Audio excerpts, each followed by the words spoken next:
السلام علیکم ورحمۃ اللہ وبرکاتہ۔ وعلیکم السلام ورحمۃ اللہ وبرکاتہ۔ وعلیکم السلام ورحمۃ اللہ وبرکاتہ۔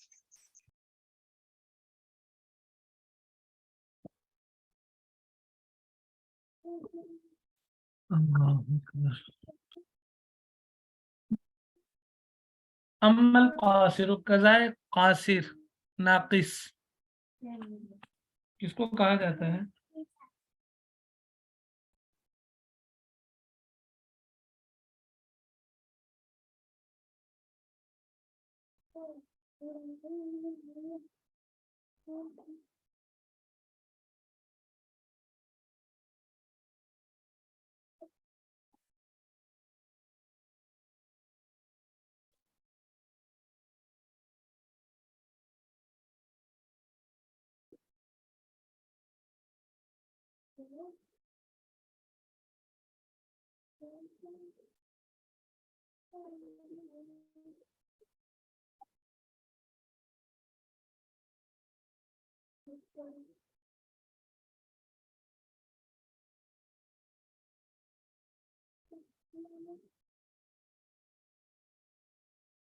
قضائے قاصر کیا ہوتی ہے؟ فہو ما لا یتماثل الواجب صورتا و یتماثل معنی، جس کا جو مثل ہے نا، جو واجب ہوا ہے اس کا مثل صورتاً موجود نہ ہو، معنن موجود ہو،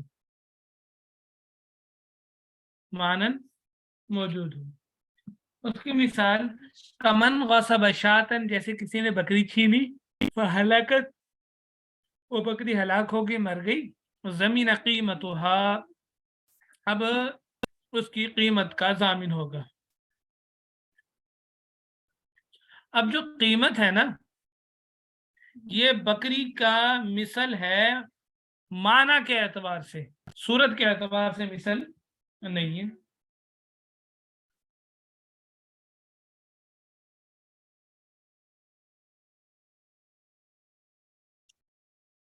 اچھا، اب آپ کے ذہن میں یہ اشکال اٹھ رہا ہوگا کہ دوسری بکری دے دے۔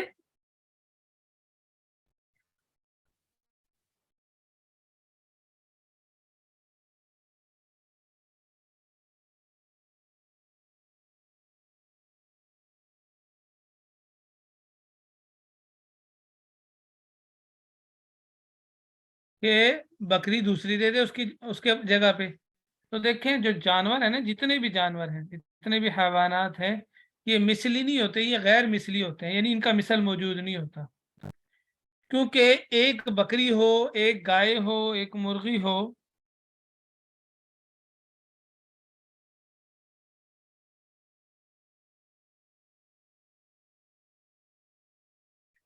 تو اس جیسی کوئی دوسری بکری نہیں ہو سکتی۔ سیم بعین ہی، ویسی ہی کوئی بکری یا گائے یا بیل یا مرغی نہیں ہو سکتی۔ ضرور اس کی جسامت میں فرق ہوگا، وزن میں فرق ہوگا،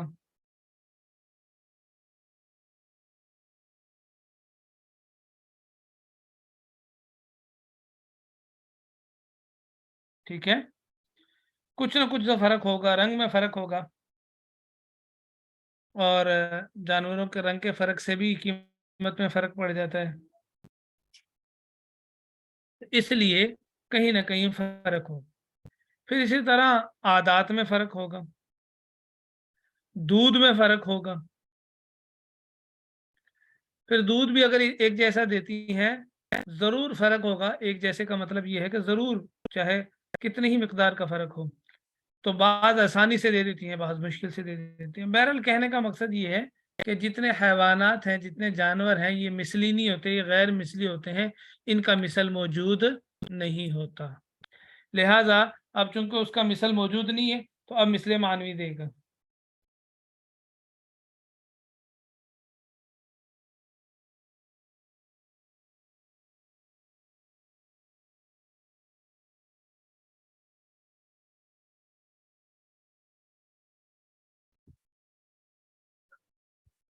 اچھا جی،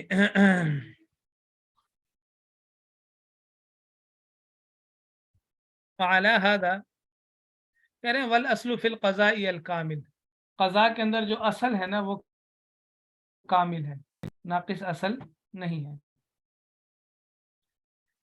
وعلی ھذا، اسی بنا پر، اسی قاعدے کی بنا پر امام ابو حنیفہ رحمۃ اللہ علیہ نے فرمایا اذا غصب مثلیا، جب کسی نے کوئی مثلی چیز غصب کی، یعنی کہ جس کا مثل موجود ہوتا ہے، ایسی چیز اس نے کیا کی، غصب کی، چھینی، فہلک فی یدی، وہ اس کی قبضے میں، اس کے ہاتھ میں آ کے ہلاک ہوگی۔ اچھا، ان قطع ذلک عن ایدی الناس، اچھا اب اس کا جو مثل ہے نا، یہ جو چیز اس کے پاس ہلاک ہوئی تھی، اس کا جو مثل ہے وہ بھی لوگوں کے ہاتھ سے ختم ہو گیا، اس علاقے میں ختم ہو گیا۔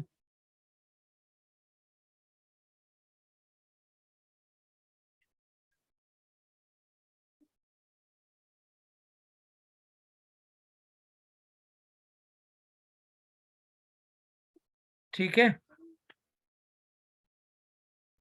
تو اب کیا کرے گا؟ اب چونکہ اس کا مثل ختم ہو گیا، لہٰذا مثل معنوی کی طرف جایا جائے گا۔ زمین قیمتها یوم الخصومتی، جس دن ان کا جھگڑا ہوگا نا، مطلب یہ ہے کہ جس کی چھینی تھی بکری، یا جس کی جو چیز چھینی تھی یا لی تھی، اب جس دن یہ مطالبہ کرے گا وہ لینے والا جس کی چیز ہے مالک، اس دن ان کا جھگڑا شروع ہو گیا۔ تو اب اس دن کے اعتبار سے اس دن جو قیمت تھی اس چیز کی، وہ قیمت ہی ادا کرے گا۔ کیوں؟ کیونکہ بھائی دیکھیں، بھائی جس دن اس نے لی تھی اس دن کی قیمت دے، کہہ رہے نہیں نہیں نہیں، جس دن جھگڑا ہوگا اس دن کی قیمت دے دوں، کیونکہ یہ اس چیز کا مثل ادا کرنے سے جو عاجز آیا ہے نا، جو ادا نہیں کر سکا، وہ تبھی پتا چلے گا جب جھگڑا ہوگا، جب وہ اگلا مطالبہ کرے گا تب تو پتا چلا کہ یہ نہیں دے سکتا اس کا مثل، تبھی پتا چلا ہے نا، لہٰذا اس دن کا اعتبار ہوگا۔ اور جھگڑا جب نہیں ہوا تھا تو ہم تو یہی سمجھ رہے تھے کہ یہ دے دے گا، اس کا مثال ادا کر دے گا، ٹھیک ہے، کیونکہ ہمارے ذہن میں تو یہی تھا کہ اس کا مثال موجود ہے۔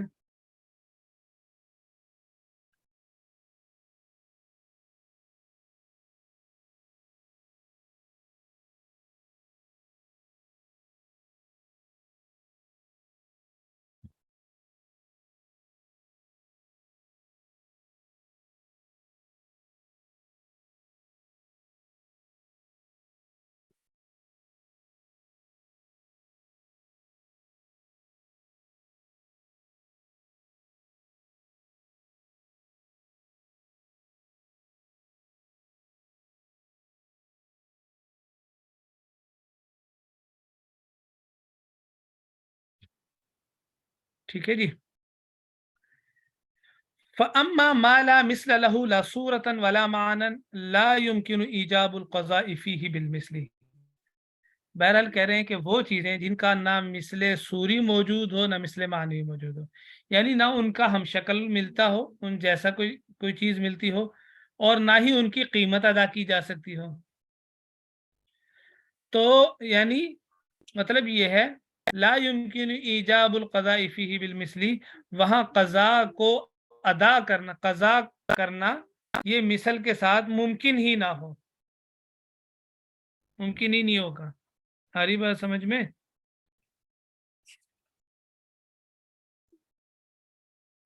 یعنی جن چیزوں کا مثل نہیں ہوتا نا، دیکھو جس کا مثل موجود ہے، مثل سوری موجود ہے، وہ ادا کریں گے، مثل سوری نہیں ہے تو مثل معنوی موجود ہے، یعنی قیمت وہ ادا کریں گے، ٹھیک ہے۔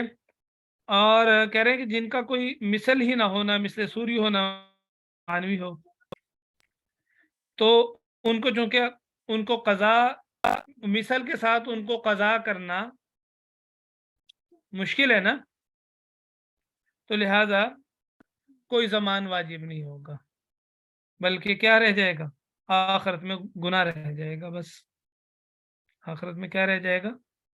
مثال کے طور پر کسی نے کسی کا گھوڑا چھینا، گاڑی چھینی، اس کو چلایا، اب پکڑا گیا، یا اس نے اس سے مطالبہ کیا، اس نے دے دی واپس، اب جتنے دن جو چلائی ہے، اب یہ منافع ہے نا، یہ نفع ہے نا، نفع حاصل کیا ہے، اب نفع کا بتائیں مثل سوری،